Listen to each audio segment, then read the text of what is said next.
Well, that was very nice. I would say her name, but it'll activate her. So, everybody, we're here today. I think from now on, every Sunday, we're going to do what's called Common Talk. For all the common Joe Janes across Canada, First Peoples, all those of all ethnicities, cultures, religions, just Canadians talking, man, woman, Joe Jane. We're going to give a little intro into what we are, each and separately, and as we are together in a relationship. Current events, major events that we've seen all week.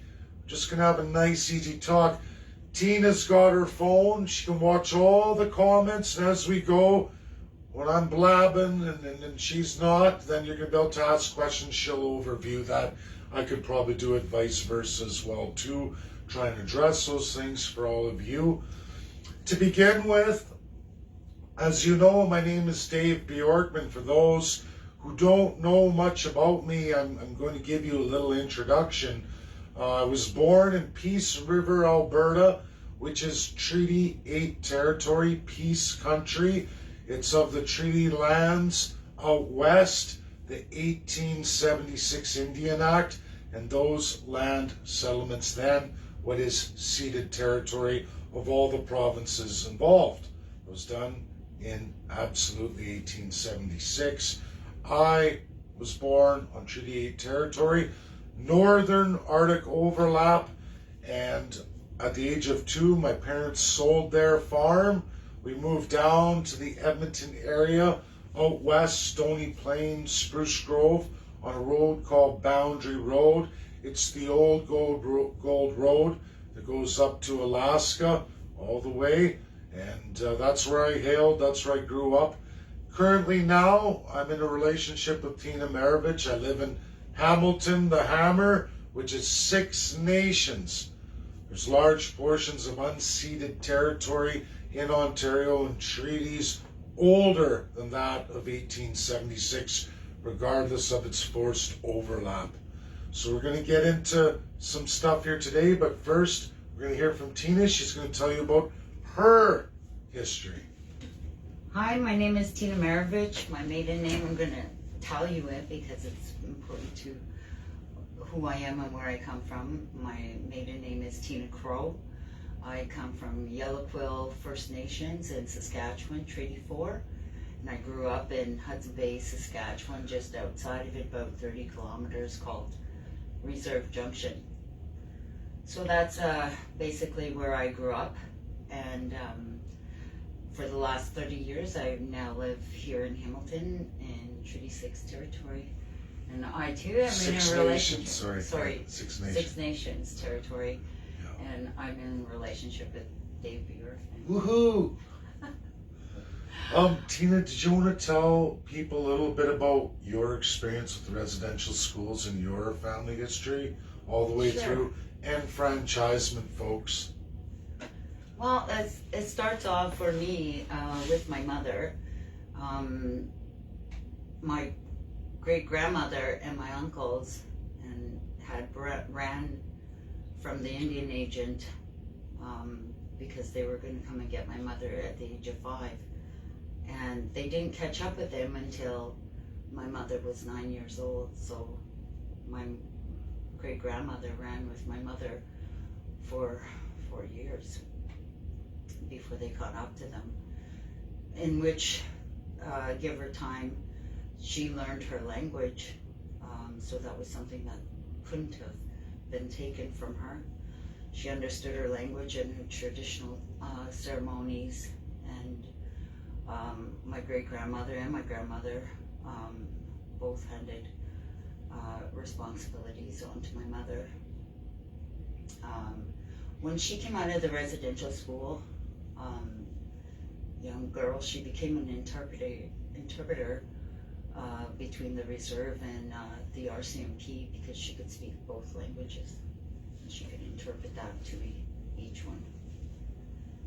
And so that's what she did for a while. She met my father, who was a Ukrainian Frenchman,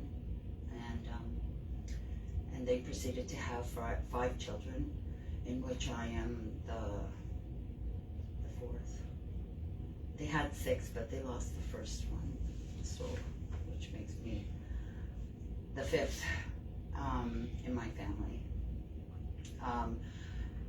After my grandmother passed away, our family became split up and broken. She was what kind of held our family together, and with the ceremonies and the traditions. And when it came to my mother, because she was a product of the residential school, one of the first things that was kind of, I guess, beaten into her was not to speak her language. And so when it came to us, because my father was white, we were able to attend public school. However, my mother didn't know what the risk would be if she taught her kids the language. And what she knew of speaking language in the school was that you were reprimanded for it. So she decided not to teach her children the language because she didn't want us to be reprimanded for it. In other words, beaten or subjected to some sort of punishment when it comes to speaking our language. Tina, can I just, sorry to interrupt Sure. everybody, but if you don't feel comfortable, we can move on. I don't want to put you out of your place. Oh, that's okay. It has to be said. When you say beaten into her, could you talk about tuberculosis, enfranchisement, and the brutalest of beatings in regards to your mother? Is that okay, or is that not for today? Well, I can talk about some of it. Okay. When it came to enfranchisement, another one of the decisions that my mother had made was she didn't want to lose her treaty rights, and she wanted to hand those rights down to her children. So therefore, she never married my father. So in that case, she wouldn't have lost her treaty rights. So because of that, we all inherited our treaty rights as far as what that meant to my personal life and my parents, and how they decided what was best for their children. When you talk about the more events or experiences such as tuberculosis, one in particular I can just briefly state was my mother was beaten, hit in the head, and she had a gash about this long and about this wide on her head. And I asked her, as a young girl, I asked her, Mom, what is this? Where did it come from? And at the time, I know she would just say that was a boo-boo. Well, years later, I got to, when I first wanted to find out more about what this residential school was, and realized that my mother was one of those people who attended those schools, I had a lot of questions for my mother, so I brought her in for a visit, and I literally just kept her to myself and during that time, and encouraged her to share with me what she experienced. And one of the stories that was told was when she was hit, and what that scar really was. She was now telling me where that scar came from. Now, I'm not going to go into the specifics of why or how she got the gash in her head, the scar on her head, but at the time, I'll tell you what was done to her was because it was such a big gash, it knocked her out of conscious, and because she wasn't obeying, they put her in beside children who were sick with tuberculosis as a punishment for disobeying.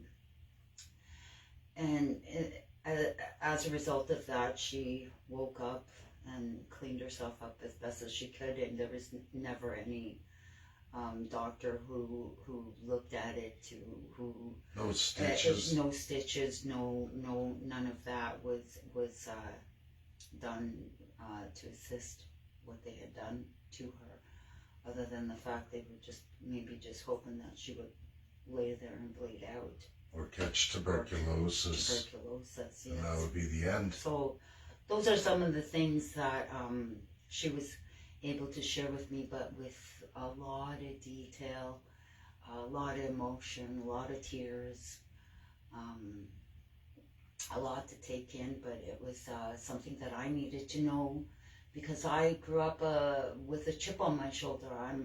I'm very angry, even and still to this day. I'm realizing all the atrocities that my people went through, and it's very perturbing. It's very hard not to feel angry with what's been happening to what's had happened to us in the past and what's happening now. So with that, what would you like to carry on with? Well, that was a doozy, I think, everybody, right? I mean, just need a breath. No, it's okay. Take your time, Tina, and I didn't mean to push it, but, this is a weekly presentation we're going to do to give the human side to who we are, because often people lose sight of that. And let's talk about a lot of what's happened this week, what's happened in the last several months, the last year we've been together. And for me, even going years before that, as well as for Tina too, as we hit certain topics, and we'll carry on. Like I said, Tina's got the phone volumes turned down, but she'll be able to read questions and comments as you guys go. It's brand new today, and no big pressures. We just hit different items and go. And I do have notes here to keep us on topic, but for me, you hear stories like that, it's atrocious. I mean, I grew up in my own abuses in a Catholic family. I'm Catholic by birth, follower of Jesus. I went to K to 12 in the same towns, Stony, Spruce Grove, very small, tight-knit communities. And we had reserves there. I had the Paul Band Nation to the straight west. We have, Reserve Western Edmonton right there. That was the Enoch. So First Peoples were always in our communities, in and around us. I know with the hockey, I didn't play hockey, I boxed. I met even more First Peoples, more reserves than anything else. And of course, African Canadians and African British, African Americans, Spanish Americans, all through boxing. And that happened for me just doing that circuit and that tour. And, so you learn a little bit. I never knew any of this history growing up. And in Catholic teaching in school, I went through absolutely all my sacraments, which is why I'm the most outraged. I think if any real Catholic, especially those who grew up with me, and what we were taught in school, what we went through in the church. And to put in perspective, folks, I spent my grade 6 year in the Catholic church basement with all of our classmates. That small, the town and community, as they're adding portables to the local school. And I mean, there was public schools too. I didn't go that route, but I never went through any Catholic abuse, so to speak. But I did see abuses in the Catholic system. And absolutely, to put in perspective, the belt, the beatings were there all the way up till I was in grade 4. My brother, grade 6, absolutely nuns ran his grade 6 class. That was the last year of it. I lived it. I witnessed it. We saw it, okay? You were belted by the principal. They could get rules for that, and this is in the Catholic school system.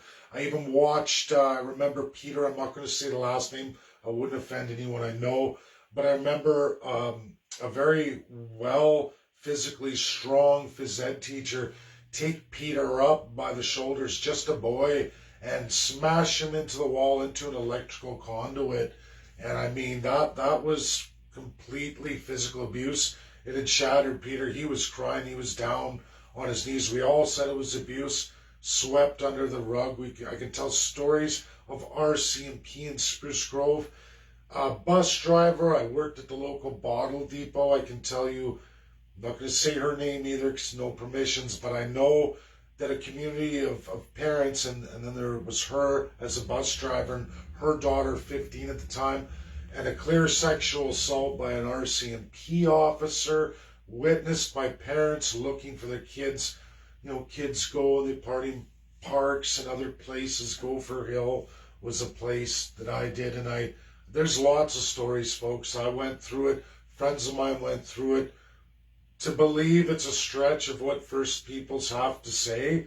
I think most rural Albertans, at least in my community, will definitely believe that. We've all seen and experienced something, whether in our own families or friends of the family, or absolute through parents and what they had seen. You can really give credibility to these kinds of stories and believe it's absolutely real. Anyone denying that, you really got to look and shake your head and say, really? Really? Because like I said, I grew up in the Catholic system. We learned penance and we learned reconciliation, folks. And I think for me, when we look at the Pope and what just transpired April Fool's Day, I have to say the Pope gave nothing of any real credibility for any Catholic that I know, and I was a strong Catholic up until residential school genocide came absolutely into the light, at which time I burnt my baptism certificate. Not the rest, because there's other reasons for that in history. I won't do it. But I did that live for everybody. My confirmation, I shouldn't say I didn't burn my baptism, everybody. I burnt my confirmation, which is a sacrament of Catholicism, reaffirming as an adult to be baptized through the church. No, I burnt that one. I wouldn't burn with my Uncle John and the rest of the attachments. People who say they're Catholic, for all First Peoples, now I'm a all sacraments Catholic. I went through the whole system entirely. I was even an altar boy. I didn't finish priesthood. I didn't even start it. Obviously, and in relationships, that's not possible. But I can tell you absolutely, John, when you read the Bible, and when I look at New Testament, which is the basis of Catholicism and all Christian religions, so to speak, universally, we are talking about the time of Jesus Christ. People who say they're Christian, they say that they follow Christ. Christian, Christian means you're a follower of what Christ taught, which is New Testament. And when you read John in the time of Jesus, there is a huge amount that he published in the time of Jesus right there for Jesus, written about Jesus, John. And he says about penance and reconciliation, regardless of what your Christian faith is, all the Bibles have it. Forgive sins and be forgiven. And then those you can't, you take with you if there's no penance or reconciliation. It's basically what's said. People will take different narratives, different translations. Oh, it's this narrative, that narrative. But the reality of plain speak, folks, is this: that there is no forgiving of a sin if you're not really sorry and you're not ready to reconcile it. Pope Francis, as leader of the Catholics, clearly April Fool's Day, did not seek any reconciliation, nor did he provide for any penance for any of the bishops, any of the priests, or anything else. I think First Nation or any Canadian or any world citizen who says they're Catholic would have to agree, because just because you say, oh, I'm sorry for all that, but if you can't make penance, you can't make reconciliation, which are two other serious tied to sacraments in the Catholic faith. If you can't do that, Jesus said, according to John, who lived with Jesus, who was crucified worse than Jesus many years later, but was alive and well and wrote officially as a person directly with Jesus Christ. He said, you will take those with you if you don't reconcile and you don't do penance. Now, if Pope Francis isn't prepared to do reconciliation and penance, meaning a real path forward, which he provided none, I'm sorry, folks, but that is the end of it. End of it right there. And he can say, oh, later this summer, oh, stay close, here's an olive branch. We can snap that olive branch, because there is no forgiveness for those who don't seek penance and reconciliation. Canada is guilty. I know that for a fact. Every politician all through all the years, all of them, absolutely 1952 onward, but it stems right from the 1876 Indian Act. Obviously, a lot of people aren't alive today, but since 52, many are. And you know what? When the crown was transferred to Canada, they've chosen not to reconcile.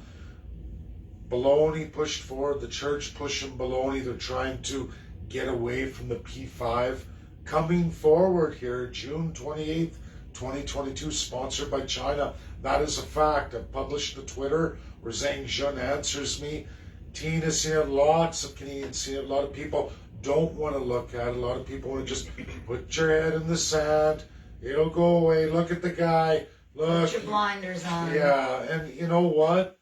The reality is nothing that's ever been said about me in the media or any narrative has ever been anything about me. And I think Tina, who's been with me for over a year, can attest to that, just as I can attest to her. We love each other. We're building a life together. We're going forward. And it's a matter of, will people come forward? I don't know. Will the Chiefs come forward? I don't know. I hope so. I would like to talk a little Sure. bit about that. Go ahead. The one thing that strikes me is the separation that was created with this residential school. I know that with my mother's generation, a lot of them, my own mother in particular, was at first angry at me when I started to speak out or ask questions about what's going on on our reserve, and that I should keep my mouth shut and not worry about it, or just mind your own business. Well, that kind of thinking was also a reflection of the residential school. So it was very hard for me to be able to find myself in order to stand up and say, you know what, regardless of what you think of me, regardless of how I appear to you, I am from Yellow Quill First Nations. I am a Treaty Indian. I do have green eyes. I have funky curly hair, not straight. I'm fair, much more fair-skinned, and so all of those things are reason.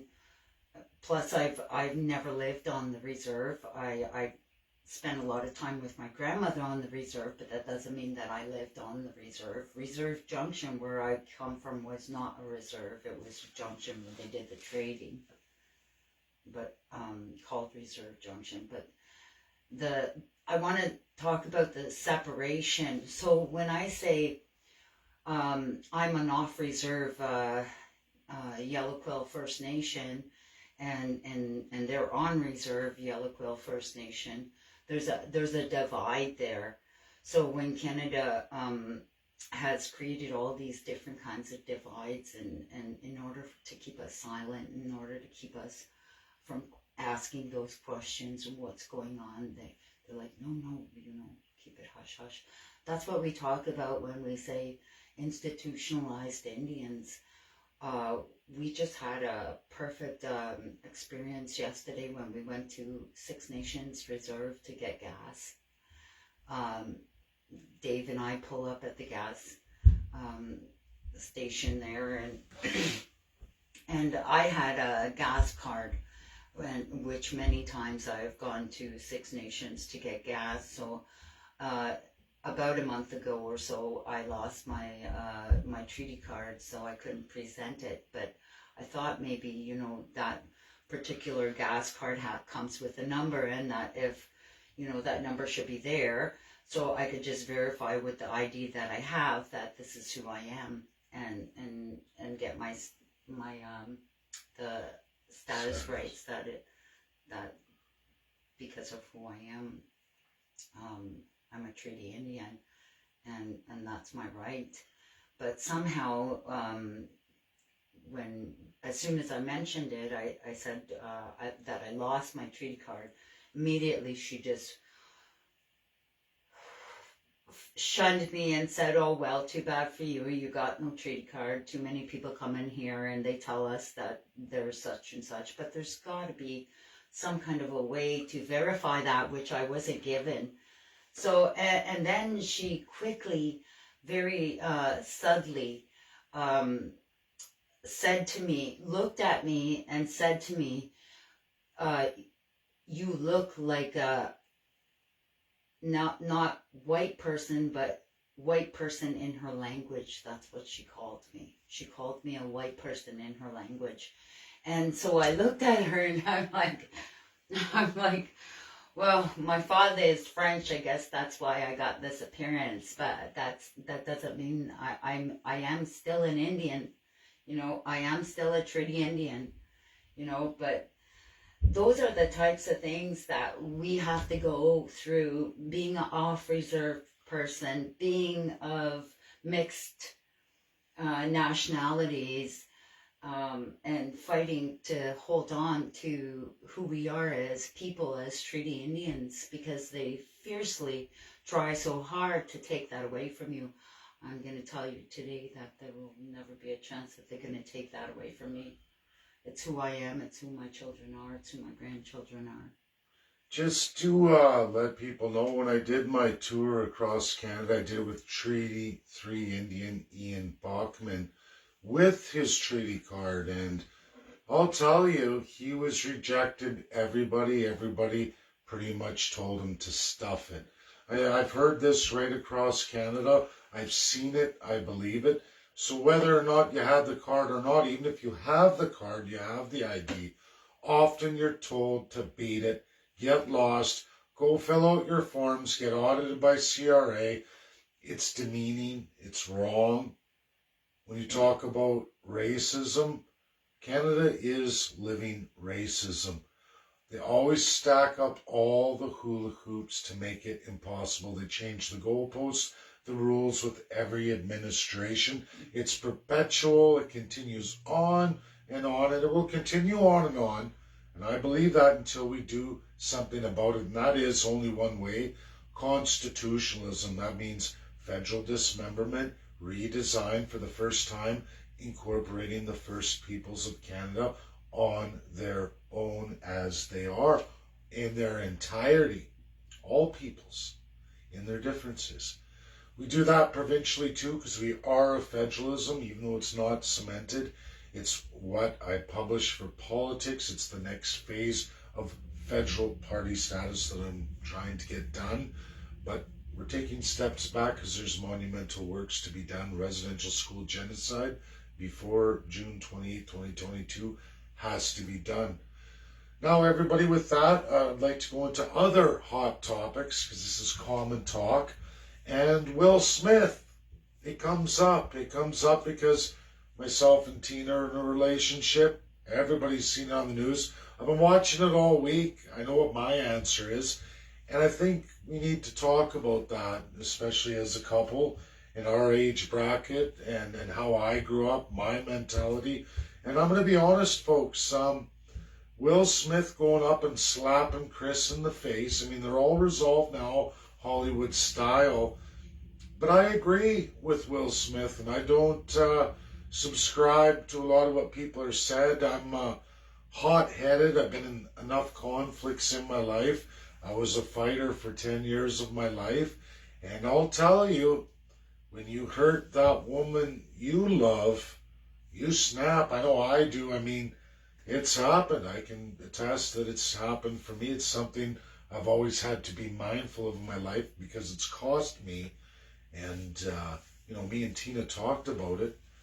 The alopecia, health concerns, whether it's a woman, your love, or whether it's a child, I don't see the appropriateness of that. Where do we draw the line?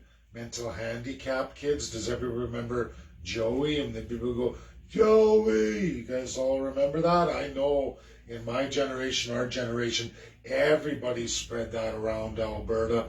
That was funny, it was normal. I even know making fun of East Indian accents, that was funny.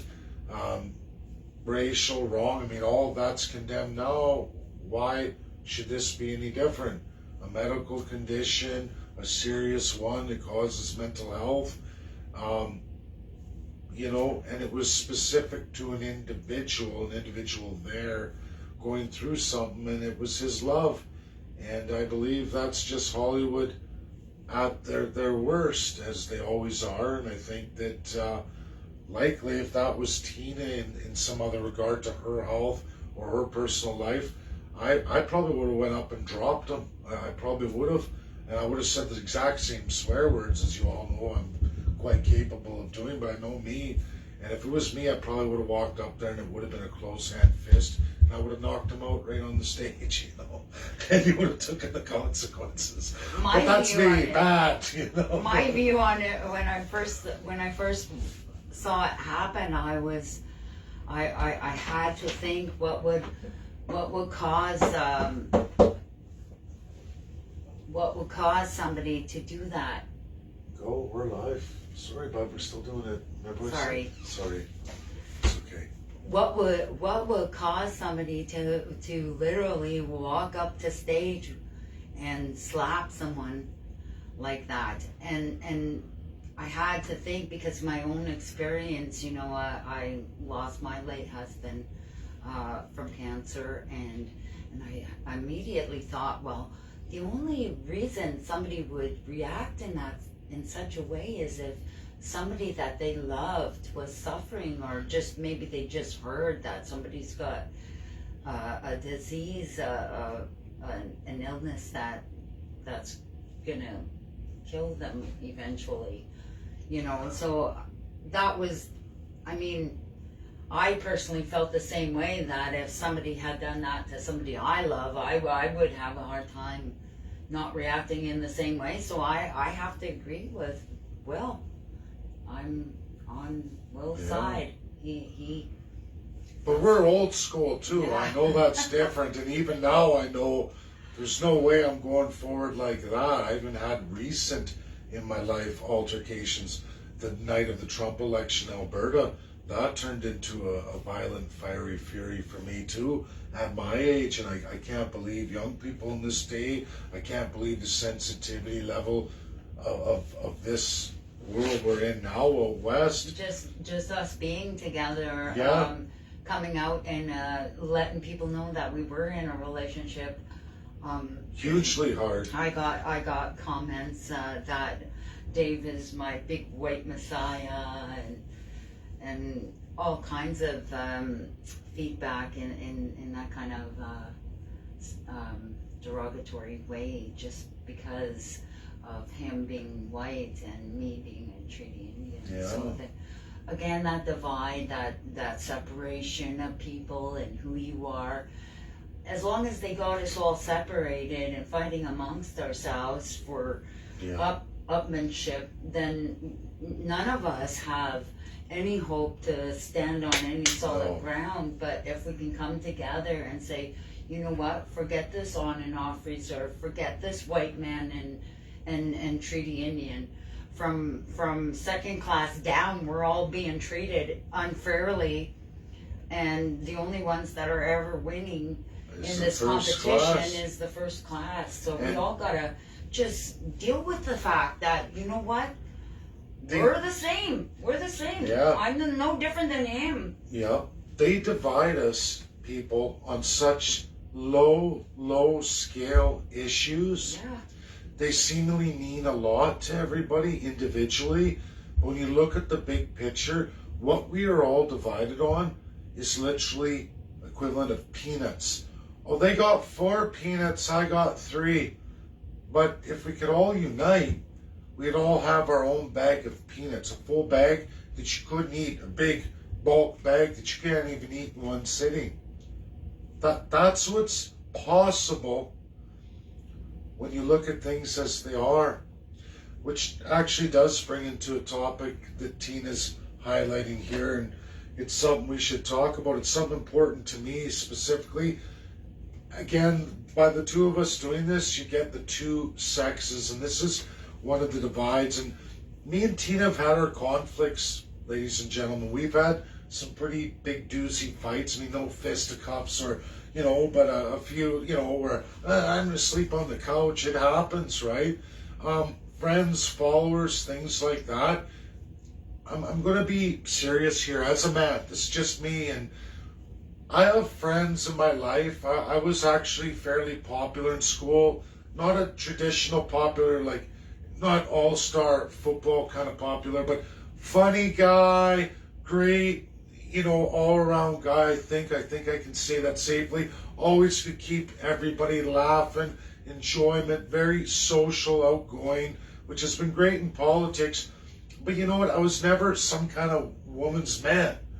I grew up in that Stony Plain Spruce Grove. I have some beautiful women in my life that are friends, beautiful in their own rights, just like Tina, but no relationship there. They'll all test you. I was never any stud man. I mean, I'm okay with that. I understand that. You better be good at what you do. You better be funny. You better have all these other talents, because you're not going to win Mr. Studman of the Year with the ladies. I was never highly popular with the ladies. I was much later in my life blooming than most guys, I guess. Definitely more than the average. I was definitely in my late teens before I was getting into serious romantic style relation. Well into my 20s before I was in committed sexual relationships, more than just, this happened with this woman or that. And I'm being serious here. And, I've always understood that. I've never had some idea that I'm Mr. Ladies Man. And with politics, it's kind of like a rock star at points in my life, especially in the provincial, especially in this last 2 years of the COVID as I went across Canada. I got a huge popularism going, and it brought forward negative consequences in the female side of things, especially for me, who's no stranger to false allegations, the rest of it. And I mean, I could say, no, ask Tina, she'll tell you, or other women in my life, but this is just for me as a man.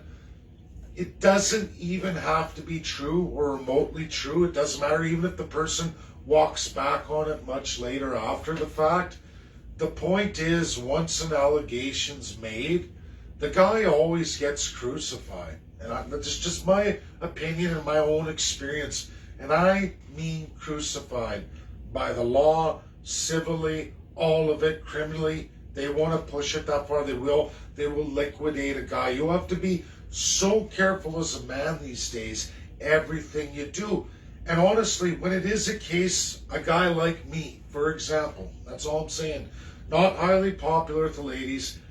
Tina's beautiful. I mean, wow, kudos on me, I've done it, But there's, those things don't just come easy for me. And so when allegations are made, a guy like me or somebody said something, go, oh, look at him. Oh, for sure he did that. Oh, look at him. He did that. Oh, for sure. And they don't care what the truth is. And I can tell you, folks, not a lot. And I guess that's one good thing about not being super attractive to women on that scale, is I don't get a lot of it. But you could even ask Tina. I've had some incredibly lunatic ladies come forward and go way beyond the realm of normal or reality, and it becomes uncomfortable. You say something to them, and then they explode. And different than women, when a woman says, oh, that guy's harassing me, whoa, everyone's there to the fence. When a guy does it, oh, you've done something to get there, or you let her on, and it's always a blame game, because, that's what they do. Oh, you're just saying that because you're a guy, even though that is what happened. But nobody ever wants to believe you. They never believe the guy. Somehow the guy's a creep and a pervert, because quite often a lot of men are, and the world society's been that way many decades ago and for many centuries. But for us in the class structure, that's not the case. A lot of it's not the case anymore. At least that's how I feel as a man. And I think a lot of women can even attest to that if you've known guys. I know a good group of solid ladies from my childhood who came to my defense in 2019. And that viral video went viral, just condemning me straight. I mean, a lot of people said, hey, this doesn't make sense. Of course, you don't see the woman's face. You don't see what's really there, or the game that was put afoot, set in motion by political opposition there to destroy me, to make sure I had no chance going forward. And people do condemn me, crucify me, they'll use it as a step ladder up. That's the dirtiness of politics. And I still have to be ever so more vigilant. And I don't know, from Tina's perspective, I know sometimes she's felt I haven't moved fast enough on things, but I've always said you need that evidence. You need to show that, look, this person's radical, here's the evidence, and then I can get rid of them when I know it's dangerous. I have a stronger sense of that when I sense that there's something that's not right. I, like, if, for example, if a guy is trying to share with me something that we both have in common, and then they advance it into something else, you know, like for personal to me, that's when if it's offensive to me, I don't even give it the time of day. It's blocked, done with you, bye-bye. Yeah. And I'll do it with even radicals. So if it's not something that fits good inside of me, then I'm gonna have to let it go. And my way of thinking is if I let the bad go, then it gives all the room for the good to come in. Yeah. So. Well, I would agree with that. So I deal with it quickly, whereas he doesn't deal with it as quick. No, but I think that's the Maybe difference because between he men is a and man. women, Yeah. right? And I think, you know, for men, I don't know, I would definitely love to hear comments from both sexes, but I think guys have to be extra careful, and careful how you go down even that road. You can't just go, oh, hey, no problem, because women, and I'm just saying this, Tina, it's just my opinion, folks, what I've went through in my own life, and said, you better have your T's crossed and your I's dotted, because if that person turns around in spite or anger and turns around and turns it into an allegation, which has been done to me, and it has been devastating. Not just me, I know lots of people have gone through that, and it's a great political tool and weapon to destroy somebody. And it doesn't matter if 6 years or 6 months, a year later, the truth comes out and, oh, you're vindicated. Largely the damage is done, folks, and you got to live with that, innocent or not. Whereas a woman, she, you know, I'm not attacking women at home either. I know a lot of women followers more so outweigh the men on my feeds and what we're doing politically, but I do find as a guy, you have to be that much more diligent, careful, crossing your T's, dotting your I's, careful what you say, how you go about it, and even then when it's not enough, it still explodes, and you're like, yikes, you know, and you hope it works out. I've taken care of 2, which were somewhat loyal followers. One, you know, it was an uncomfortable line. I addressed it, and right away it went right radical, which scared me. It did. There was a tremendous fear, anxiety, even leading up to that, as I knew as the weeks were leading up to it. And I kept telling Tina, look, I know I'm going to address it. And then when I address it, radical side comes out. It blew up anyway. What was but the purpose all of it? Yeah, to me, but at least I got the evidence from I know, but at least I got the evidence, because in my past as a guy, I've seen it, and a lot of my older followers, you don't want to see a video of me and a woman claiming a bunch of stuff going viral, because that stuff goes viral on social media far outweighs any of the videos I've ever done. I agree that You know? it can be taken And for a guy, totally you know? in the wrong direction very quickly, as did that one yeah, in particular. You know, when you try to nicely address something, and because they can't accept it, that answer, or it doesn't matter how nice you say it to them, they can't accept it, so it's gonna backfire yeah, anyway. So for me, I have a sense that those types of things are happening because I can feel it in my body. There's something that's not feeling right in my body. So for me, it's regardless of what was said, I don't even need to hear anything being said. It's already feeling in my body, and and there's something that's not good about it. And for me, as soon as I figure out what that's not good about it, I cut it right off. And I'm sorry, I do it with family. In fact, I've had to do it with my own children. I've done it with family too. I think I call it closing a door, limiting a door. It's like when you open a door, but only let it 6 inches, or you got the chain lock on, so it can only open 6 inches enough where they can communicate, but they can't come into your life. Or you open the door and let them in, or you slowly close the door every time until, hey, sorry, you can only look in now, and then eventually, sometimes you have to turn the lock the deadbolt, and they're gone. And they can pound on the door all day long, but you're not going to answer it. My little brother taught me that. We can still love them. Yeah. But we don't need to accept the abuse. Yeah. We don't need to accept the That's it. behavior. That's it. We don't need to accept it, I whether agree with regardless if they're family or not. Yeah. If it's wrong, it's wrong, and that's abuse. Sometimes it could turn into abuse. Yeah. Whether it's sexual, emotional, or physical, yeah. You know, it's spiritual. It can go on and on. even narcissistic abuse is something that's something I've had to go through, and something that I've studied. Took me 4 years to figure that stuff out. Yeah. You know, and the tactics that they use, and one thing in particular when it comes to this Pope and this apology is they expect me to forgive. Well, forgiveness comes between me and my Creator.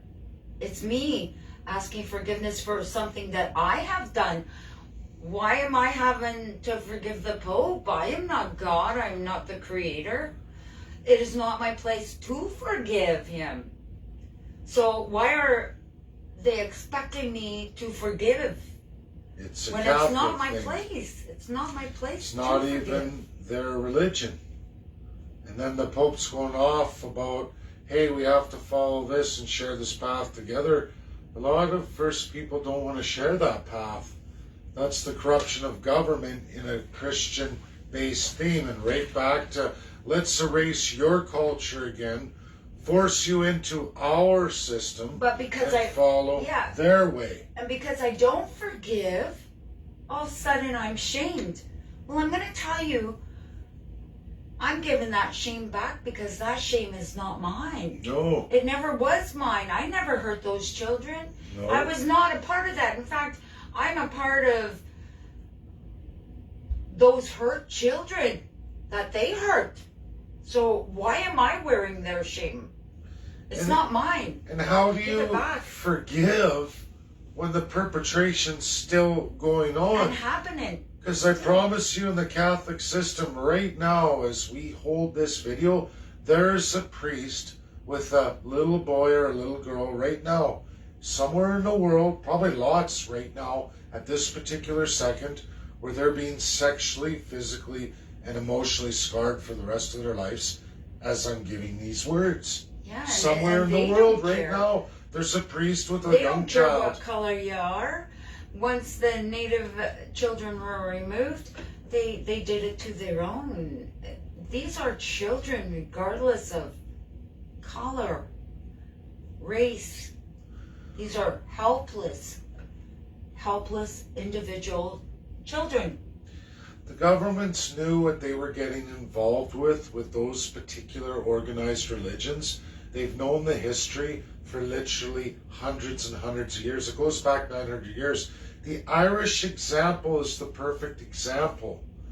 The lords and barons would have sex when they found out someone was getting married. They said it was to bless the wedding. This was by the Catholic Church.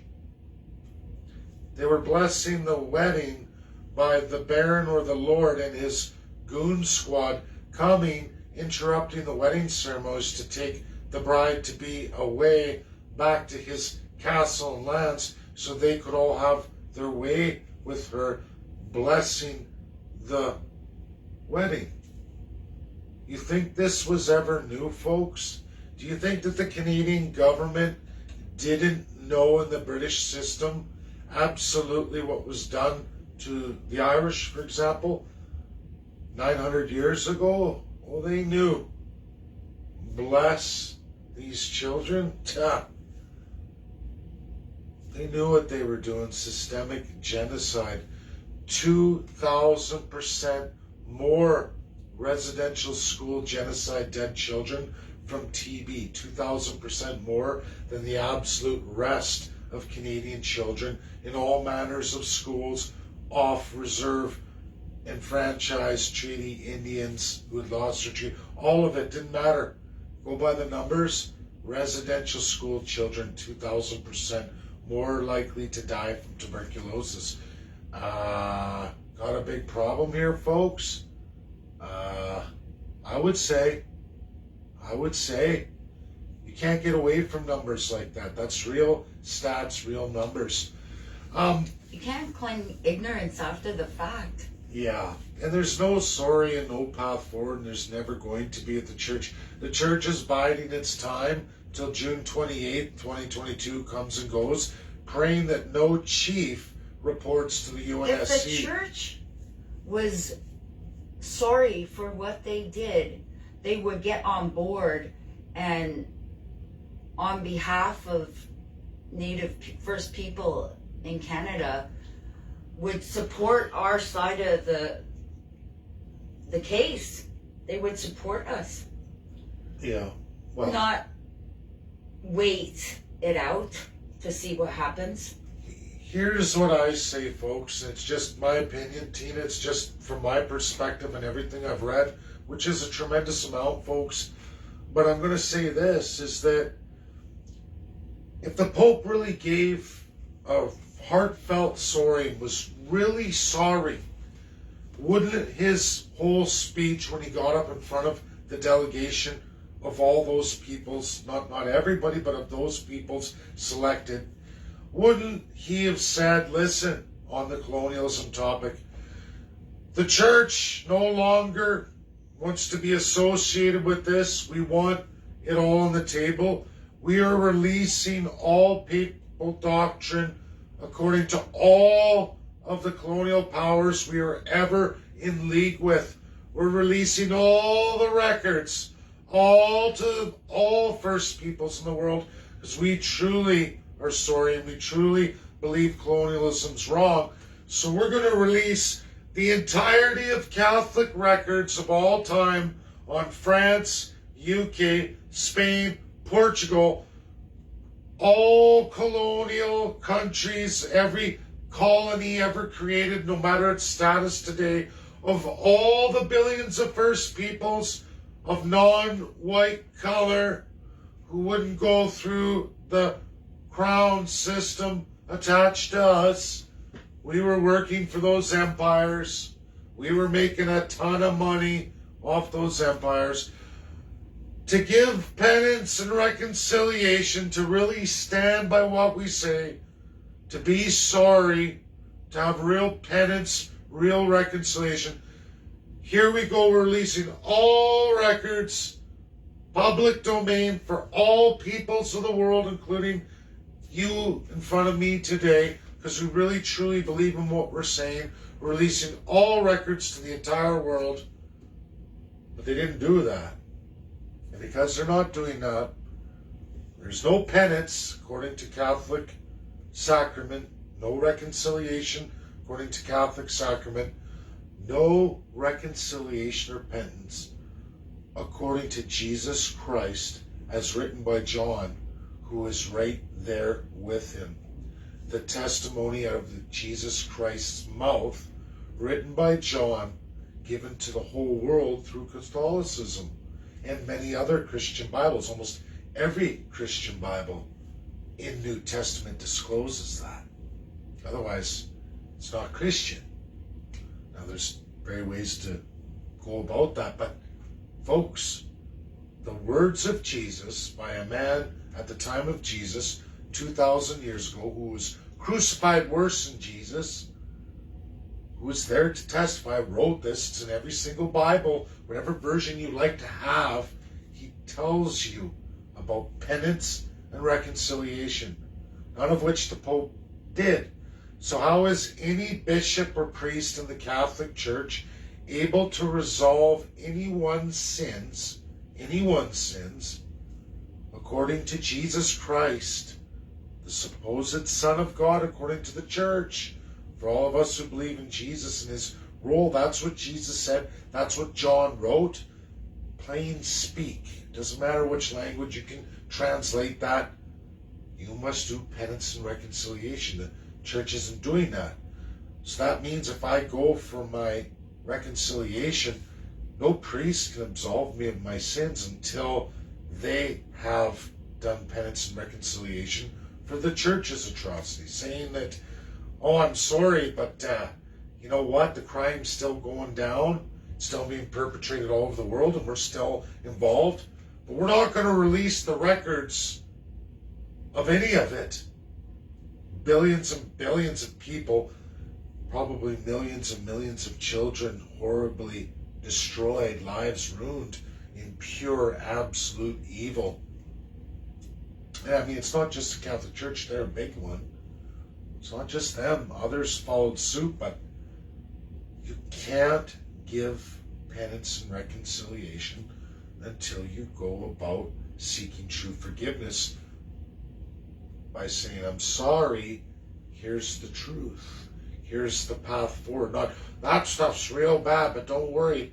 Next week, we're going to continue on. Same old, just like Canada. We're really sorry, Trudeau says, but I'm going to keep doing what I do.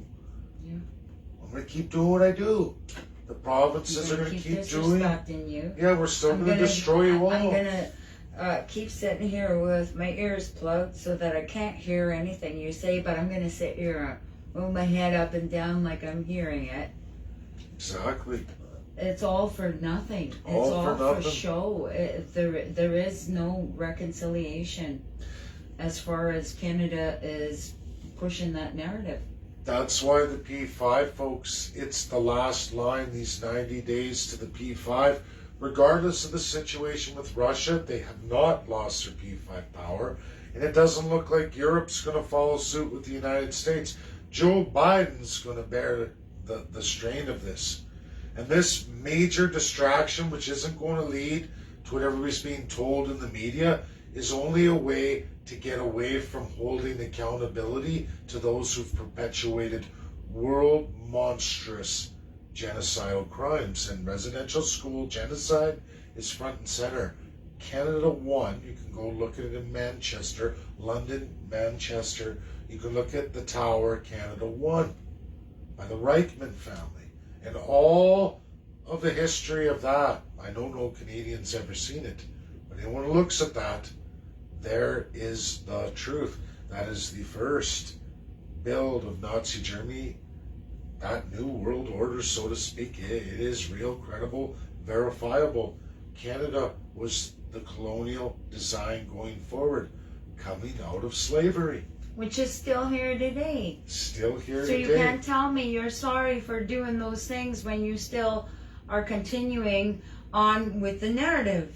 Catholic Church is still there. Look at South America. Look all over the world, folks.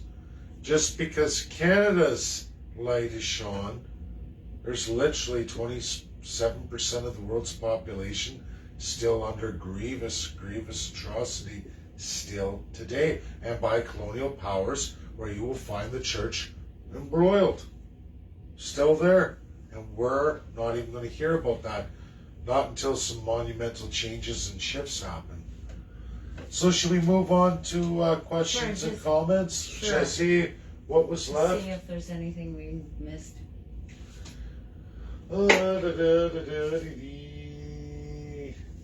Oh, I was talking about letter to Catholic bishops. Yeah. So everybody, a lot of followers already know this, but we did a major letter signing, 1,000 signatures to the Canadian bishops. Massive First Peoples, 2 Canadian First People law firms. They came on board with that, along with the P5 narrative and everything we've done. But you will find, I've already went through all this, and we have lost with Canada every step of the way, and absolutely that First Nations system, which is Crown Colonial too. Excuse me, you talk about the Indian agent, you talk about AFN, all of it. We've already been down every road. 9 months straight, guys. I've exhausted every avenue. As Tina, we've been going through it, she's been on that journey with me. A lot of you, the loyal ones in our party to be, which will come, but not before I finish residential school genocide. I'm still pulling weeds out of the garden. I just pulled a couple more today. They're absolutely there to absolutely destroy residential school genocide, which is just one more closing thing before we go to comments and questions, folks, is I have booted people, but not because you disagree with me, but what you try to propagate. I just had a woman who posted about lunatic narrative, and that's what it really is, full-blown lies. That if I show you the truth, I show you real publication, and you show me crackpot YouTube video after YouTube video, and then when you see that truth, but then you come back with something so loony that can only be described as like a Kevin Annette or a Romana dildo. I'm sorry, folks, but you gotta go. First Nation person following those narratives. This isn't for you. This is reality, and that's what This is about facing reality. facing reality, And facing once truth. you faced it, then you need to accept that that was how it is and find a solution on how to change that. Yeah, and if you can't, please move on. Yeah. But advertising your alt-right, alt-left propaganda, If you're just angry with no solution, what and good you're are you? actually trying to destroy the real solution, Yeah. which can only come from one source, and that's the Crown. And I mean, hey, it's a majority in Canada, it's a majority of institutionalization, but when you are hit with the truth, and you followed me this long, a year, 2 years, 3 years, and the truth still is enough for you, even though it's verified, supported, and great world academics come on all the time for me. I can draw these people out. I was going to do that, but the conflicts, people's narratives, we're doing residential school genocide. We're getting that project done, regardless of how low and following it goes. It's about doing something that nobody else wishes to do, the truth. And if you're not there for that, it's you gotta go. And we realize we're not popular. And No. that's okay. We It's don't need okay. to be popular. You don't. I don't want to be put on a pedestal. I'm kind of short, so if I fall like off, my I'm bound to t-shirts, break my neck. rock stuff. I'm an average guy. I've always been. I've done some incredible things. So is she. I'm a parent of 5. I raised Yeah. 5 children. I got 6 grandchildren. I I play had 3. baseball. I'm Yeah. very active. You know, I'm average, everyday people. I've worked with my hands my whole life to generate my I'm a income. computer technician. There you go. I don't usually say You know, that. she's a whiz. I smash electrical stuff. Big hands crunch, and then she gets mad. It's pretty funny. She's very talented. I can't believe the things that broke she puts back together, rewire and everything. It's unbelievable. It's like that big rock man rumbling It through. goes smash. Everything's just flying around him. Yeah. But folks, that's where it's at. I don't mind disagreements, but if you don't have any touch of reality and you continually propagate and you think I'm the stage to propagate lunatic narratives that will only destroy residential school genocide, will only take us back to the crown, and it's once, twice, 3, 4 times, and you're still pushing your narratives. I toss these people. For those I of do. us who see that reality for what it is, everything else becomes unacceptable. Unacceptable. And you Simple. only It's not, entertain it. we don't continue to try and, oh, but what about this? Yeah. No, actually, if you know the truth, that's not gonna work. So You don't. why even entertain that? Yeah. I know. It's a waste of time. Yeah. We Like- have more important things to cover. do, We have we more do. important things to do. Massive words. It's not something that we want to sit there and be tangled in because it just stops. It's better to cut the umbilical cord, and there will be Yeah. a time when I go through all the memberships, and I can show you guys just the huge stack I got. 3 times, 4 times, 5 times more than what's needed to register a federal party in Canada. Fully legal, just like NDP, PPC, Conservatives, all those, with no restrictions, no nothing. I could likely get that done tomorrow. But what kind of founding membership is that going to be? Because I'll tell you, a pile of people signed on are no good for nothing, but leading us right back to that which we profess we want to leave. People, there's been so much lunacy. I have one where, under this train bridge in this area, there's children's bodies. There is no records of any of that. There was never a residential school kind of stuff. Then going into the U.S. military, it's going to do this, and I'm sitting here thinking, I go on the world stage all the time. I'm not tooting my own horn. I go in t-shirt, hat. You can ask Richard Albert. You can ask some of the best justices in the world who sat in their palaces in $2,000 dress shoes, sitting there in a chair worth more than my trailer or my truck, and an exchange back and forth via Zoom. And I'm sitting there in a trailer in my Walmart clothes. It's not about that. It's about what's up here. And it's funny when people right away criticize, but yet they're the first ones who play dress up like Justin Trudeau. Now, there's a time and a place for suits. I go out on a public adventure where I'm meeting people in real life position. I'm wearing a suit and tie. I'm hosting some kind of summit of myself or a YouTube in a professional setting with business people. I wear a suit.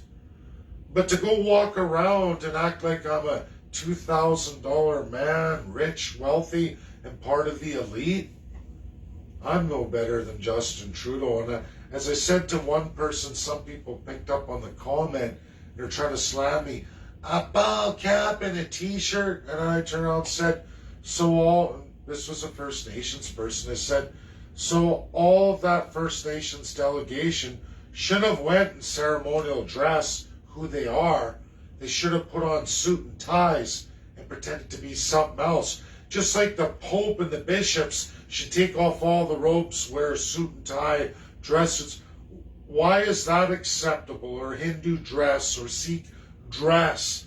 Why does Trudeau turn on all those different clothes, show up there, and that's what people call acceptable? Blackface, the rest of it. I am a third-class Canadian. I work with my hands. God gave me a talent called the Creator. I have a talent. I can read, I can process large volumes of information. My mom can do the same thing. It's a genetic anomaly. I'm blessed to have it. I have great skills and comprehension. I can go through many avenues of things. A lot larger volume than most average citizens. I'm in an upper percentile in that respect. It's something I love. I'm not a great writer. I have spelling mistakes, grammar mistakes. I'm into math. I'm a mathematician, a visual mathematician. That's my skill set. I've gravitated to economics, abstract mathematical thoughts and formulas. I love that. I seem to have a great grasp of law. I would have made a great lawyer. I have tons of lawyer friends who've told me throughout the years. I had Trevor Clark from Syncrude Energy. He was an instructor doing law classes in the U of A. Grant McEwen, Nate, he was my instructor. I took electives. I had to elect to take those elective outside my degree.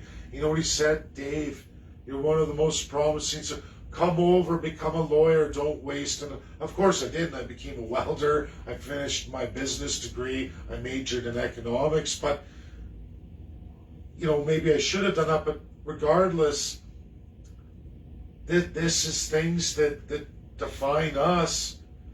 And we use our skills to the best of our ability. And it's worked wonders for me. And people that understand what I talk about or gravitate to that, welcome me on world stages. You don't have to have a suit and tie or pretend to be somebody you're not. I've always told people I live within my means.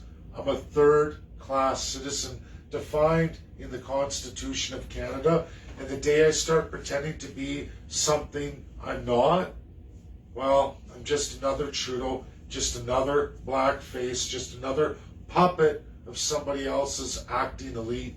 You're always just going to get the real deal. There are times and places for suits. I've saved up over the years. I have a number of suits I do have, but I believe there's a time and place for that. Zoom meetings on exchange of knowledge are not those time and places. People can criticize. They can say be this, but okay, go ahead. Anybody have any questions? We'll go on comments. Thank you. Sorry I run away. Yeah. This was a keep long each other one. on track here. I know. And Dakota's Okay, way I'm too. just gonna go right to the top. Hello, Dave. Hi, Dave and Tina. Hello, everybody. Good afternoon. Hope we can catch the dream and change Canada as it should be. Hell yeah. Yeah. Jonathan, I'm driving right now on my way home, just so you know. I'm listening. Sunday. Right on, Jonathan. Yeah. Bonjour, Niji. I think I said that right. Bonjour. Bonjour. Bonjour, Nish. Yeah. Yeah, Bonjour, Nish. By Jeffrey Hayes. Hello, Jeffrey. Yep. Hello, in Ojibwe. Thank you for sharing, Tina. You're welcome. That was a big story. Next time you need gas, go to Mississauga for Credit First Nation for gas. Okay, thank you. I will. My grandparents were registered. This is from Sasha. My grandparents were registered with the reserve up near Camp Belton, New Brunswick, but didn't have status. Yeah. Apparently I can get registered, but I don't even know what that means. I didn't get to meet my dad's side of the family until I was 17. Like, that's what I mean. We are so ostracized, but not even because of our own fault. And people don't understand ceded land, the relation of 1876 that I highlight so often. I know people get mad, and that's not the only comment. Nova Scotia, New Brunswick, Micmacs. Then we go over to BC. I have a whole other narrative, but I'm going to tell really quick here, and I want to just tackle that for First Peoples and for Canadians to understand. Unceded is the peoples that never gave up their land. They never gave up the fight. Canada had a choice to declare war, and they didn't. Now they take it. Right now, wet sweat, that's war. Basically, Canadians are at war with the First Peoples. Canada is such a piece of shit, and that's the way to say it. I'm sorry, but your yellow belly government is such a piece of shit, they can't even tell Canadians the truth. America's dealt with this, folks, way back in 1924, and here we are, 2022. Holy smokes, guys, in 2 years, we're successfully 100 years behind the United States of America. Pathetic. And I will touch on those groups later in residential school genocide over the remainder of these days. 88 more days to go. there is a video post this where I'm going to do day 12 residential school story 12. But folks, for all you unseated folks lost, I promise you I'm going to get there. It's just, trust me on 1876 right now and other treaty overlaps. And then as I work my way into the unseated narrative, but we have to start at ground zero. It's very early, you guys. I'm on day 12. There are 90 days to more than that. It's going to be 100 days because I have 88 days left, right?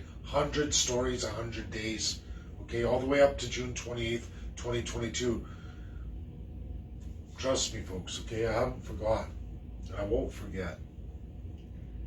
I like Gary Pilska's comment, divide and conquer. You got that right. That's Always what they has do. been. Always has been. You don't fit in the little cookie cutter, so I guess you don't belong. The working Joe We James. do it everywhere. The first peoples Doesn't cross matter who all you are. aisles. Doesn't matter. Doesn't matter what It's color a you are. very, very successful tactic, Yep, especially by colonials. that's Oh right. yeah.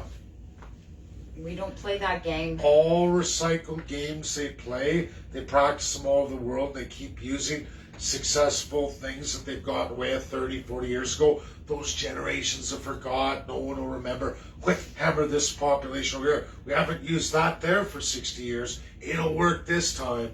And it does. And it's sad to see that happen. At one time there was a media defense, but that media is long gone. It's part of the crown now. Tara says, I'm sure glad I'm getting old and not long for this world. I hope I'm not around to see how it turns out. I think Well. things will work out, Terrace. Yeah. Unfortunately, we're here now, and we don't know how long that's going to You're last. a fighter, so- Terrace. I'm a fighter. I never Join the fight. give up, and nobody Don't should. give up. Don't give If up. we're alive, we can take it. Yep. You have to take it. Yeah. That's the Got third no choice. class. That's the first peoples. That's even the second class, even Yeah. in some of their wealths, because wealth comes and goes for the second class. Just look at the 2 years of pandemic. How many businesses are done for good? Those people are back to third class. You're only one step away at any given time. That's reality. Jonathan says if the Pope was sincere, he would release all the documentations and testify against Canada. Absolutely. Absolutely. That's exactly what we're thinking. Yeah, Jonathan. I think everybody understands. Anything that. else is, Bullshit. yeah, total. Total lie. Kenneth says, thanks for sharing the education. Kenneth, No problem, kid. we always want to share our knowledge. We're not knowledge hoggers that use knowledge to make us look bigger than we really are. I'm sorry, I'm only 5 foot nothing, and I ain't getting any bigger. Or to create false narratives that just lead you right back to where you came from. And With the those political solutions. parties do that with those solutions. Even First Peoples do it. And I do call it out. There are people I do like to say, well, why did you share this? When people are on the right track, I'll share it. When they're not, and it stinks, I'm going to call it out. And you know, people can improve themselves. Start collecting world experts. Start backing up your And claims. start calling them out, people. You have to. We have to start calling them out. I'm one little tiny person, but I can guarantee you can see my name all over APTN News, Yeah. all over CBC. Well, they don't allow us that anymore, but CTV, Global News, National Post, Twitter. You see me mouthing off to all of them. It's not that I'm not afraid. It's that I know the truth, and what I'm saying, The truth. they can't even say, they got nothing to say against it.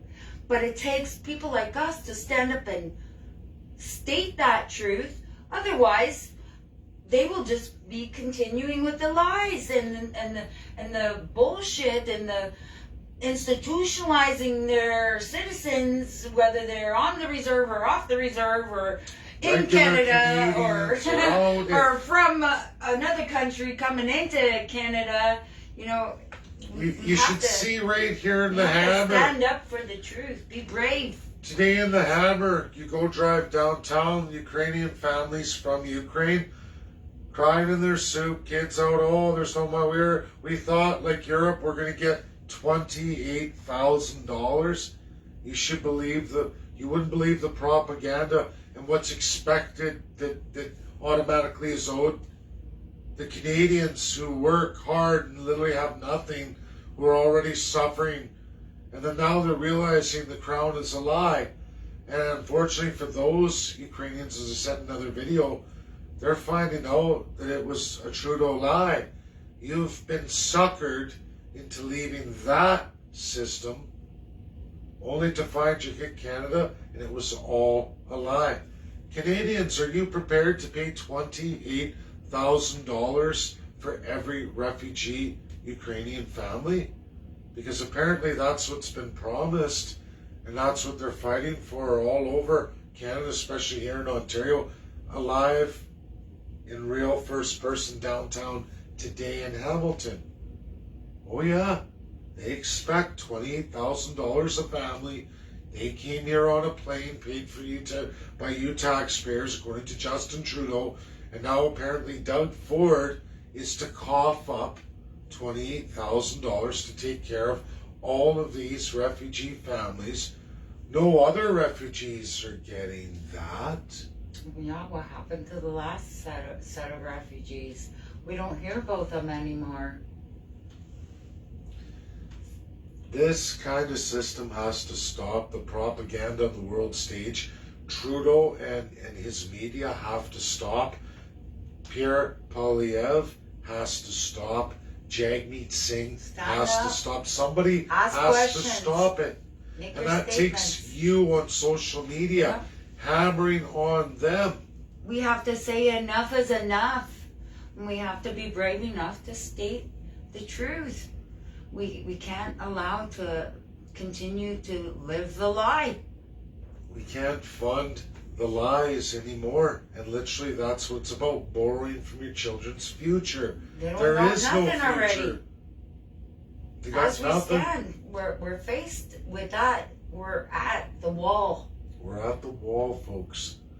And we can keep letting it go down, but what's going to happen? Was that the end of comments, Tina? Sorry. Well, we should get back to it. I always Yeah, run sorry. off. I'm the guilty party. Blah, blah, blah, blah, blah. I'm glad she's here to rein me in. She should be around more often, eh, everybody?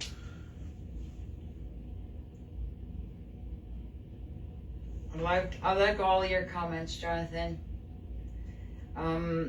He goes on, you're absolutely right. A lot of people institutionalized. I'm aware and blown away by how many are. And this is my opinion, a 60 scoop survivor of an enfranchised genocide family tree, broken and separated. My grandfather was in residential school. Both my grandfather and my grandmother, 100% Ojibwe, both passed away in the past 5 years. Far too early, so much lost. And that's exactly it. We as First People feel that loss. Like I'm telling you, it takes everything in me to continue to read every minute of what feels like every day and be hit with all this and then have the will to stand up and fight against that. It's like, where do I get that from? Well, perseverance. I've never given up on anything, and I'm a fighter. I always have been. Never fit in anywhere in anybody's cookie cutter or corrals. So for me, it's I feel that loss too. I feel that loss every day of my life. I feel that loss every time I read an article which has anything to do with us. Whether it's supposed to be some glorified apology from the Pope. No, I feel that loss. I feel that anger. I feel the frustration. We all do. It's in us. It always was. We were practically born with it. Well, I think that's just about. I think we hit everything. I mean, most people are watching, a lot of views, but and Terrace, you will be. Terrace, you will. And Brenda Bell says prayers and blessing, and Mary's there. A lot of people. Thank you, everybody. We're going to do this every week. It's not always just going to be in this. This is more of an introductory. We're going to target specific his, hers views on topics that form all week much different. This was more of an introduction into us as we are as real people. Yeah, we call it common talk because we're common people. Common we're to the all of common you. man. And it's for First Peoples, it's for Canadians, it's for all races, religion, creeds, and colors. We're not like that regardless of what's been put in media, especially on me. It's not true, and I'm not a lunatic. And you'll find that all the time, some of the most best minds credited, published in the world will pop in on my Facebook anytime. And I may still do the Ukraine yet, but because there's so much emotion there, the Russia-Ukraine thing, it's explosive there right now. They're in so hatred that I don't even think, they both want to come on, by the way. I could have both of them. One always watches my stuff, but you know when you're in it, it's not a good idea to bring that forward because it's just, you know, you're right there. Someone in Kiev or somebody in Moscow right now, not a good idea to bring it forward because there's been so much human rights missteps on both sides, propaganda, that it's not our place to get involved. And I'm just going, even all my academic circle of friends are all going, stay away from that super hot button topic, which I never do. But I think, and I still care about both these people, and they're there, guys. It's just, they're not ready for it right now. We gotta let it, let's let some more phases go. I think as Russia pulls away from Kiev and we see a little less of the extreme violence on both sides and we let that sort itself out, where we don't really have a say and we shouldn't. I know Justin Trudeau makes that impossible. I know the Conservatives make that impossible. I know NDP makes that impossible. All the parties do, but we have to do that. So this was our first common talk.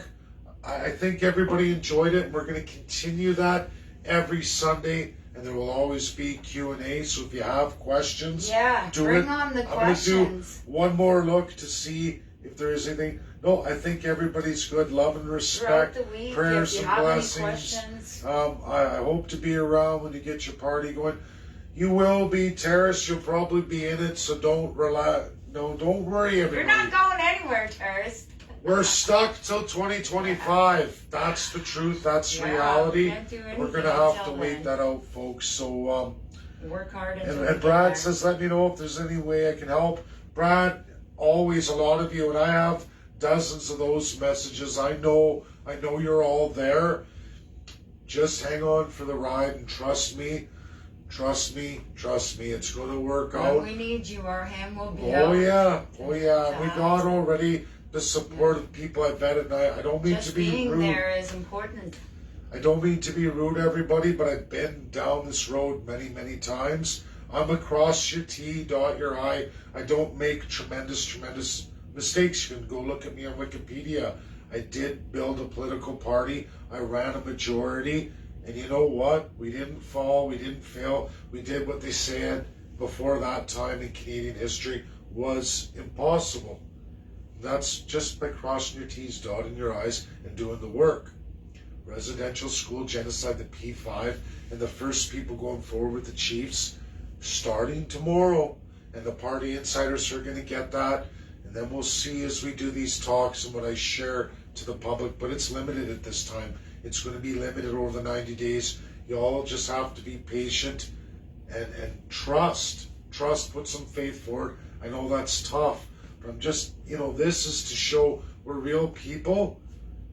I wouldn't put myself out there. I wouldn't embarrass myself to that degree or get involved with so many people in the world at a really high, credible level just to look like an idiot. I'm not like the others people. I'm not. I am the common man, but I'm 100% honest and truthful. I have the heart of a lion, She does too. It's why we're together. We complement each other, and that's how we fell in love, doing something we both believe in for the right cause, for people, not for personal gain. We're not wealthy, we're not nothing. We're just Not average special. Joe Janes. That's it. And I'm okay with that. Yeah. And I hope all of you are too. God bless. Have a great night. And yeah, there's going to be... Jimmy Witch, for listening. Thank you. Yeah, I'm going to have to start learning this stuff. I'm terrible at languages. It's not a skill set. I couldn't learn French for the life of me, and I went at it full-time in school. But I will try again because it's something that has to be done. I wish I could do more, but I'm a monolinguist, guys. At best, a D student in that respect. Not one of God's talents, but I will try. I will try again. Okay, everybody. See you soon for the talk on Day 12, Story 12, Residential School Genocide, coming up in a little bit. Bye now. You want to exit it? Or... I guess I will.